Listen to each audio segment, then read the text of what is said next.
This is the Samsung Galaxy S9 and the Galaxy S9 Plus.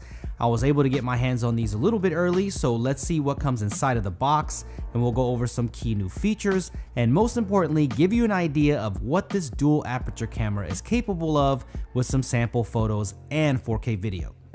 When you pick one of these up, first you'll get the phone itself. I have the Midnight Black model here, but it's available in two other colors, the Coral Blue, and there's also a new Lilac Purple color, which looks really nice by the way.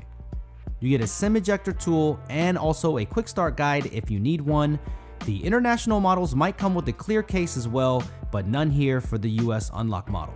The first thing on the bottom is a power brick, which still uses adaptive fast charging with Quick Charge 2.0. You get a USB-A to USB-C connector for transferring files, and also you can use this for OTG, it works really well.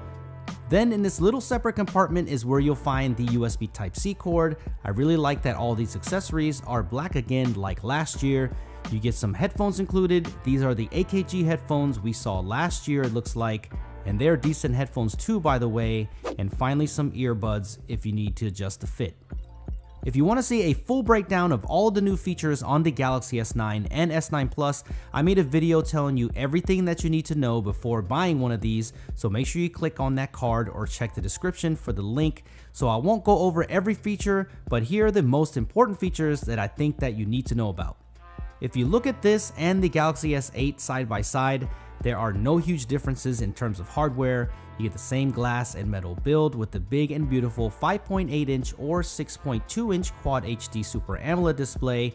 You still get the IP68 dust and water resistance, a headphone jack, which is a dying breed in flagship phones these days. Facial scanning is still here too, with iris and face recognition, which is grouped up in intelligent scan feature, which I really like.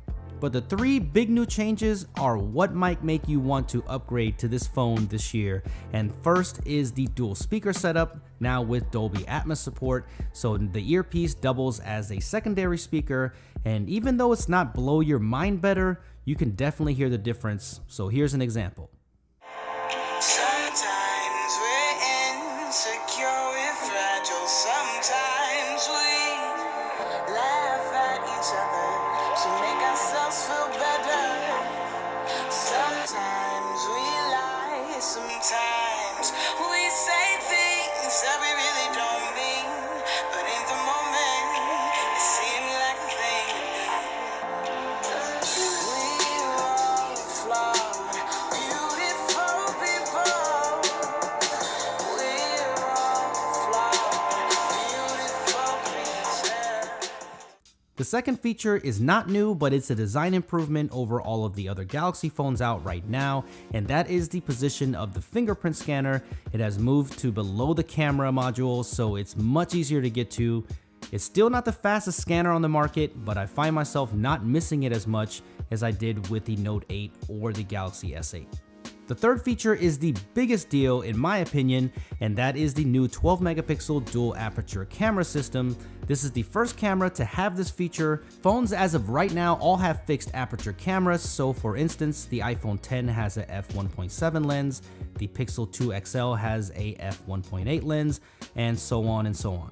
The Galaxy S9 has the ability to shoot in f2.4 in well-lit conditions, and it's able to switch up to a lower f1.5 aperture in low light situations to let more light in, so in theory, this should give you the cleanest low light photos that we have ever seen on a smartphone. The downside is that the smaller Galaxy S9 only has a single camera, while the Galaxy S9 Plus has a dual camera system, so for you to get live focus or portrait mode abilities on the rear camera, you will need the Galaxy S9 Plus. Both of these phones have the ability to shoot super slow motion in 960 frames per second in 720p. This is a really fun feature, and even though the quality is not that great, it's fun shooting this on a mobile phone. It's almost like freezing time for up to a 6-second stretch. It's pretty cool. The front-facing camera doesn't get an upgrade, it's still the same 8 megapixel camera. You do get the front-facing portrait mode, but the most interesting thing is probably the AR emoji feature, where you take a picture of yourself and you become the emoji. There's a lot of personalization options here.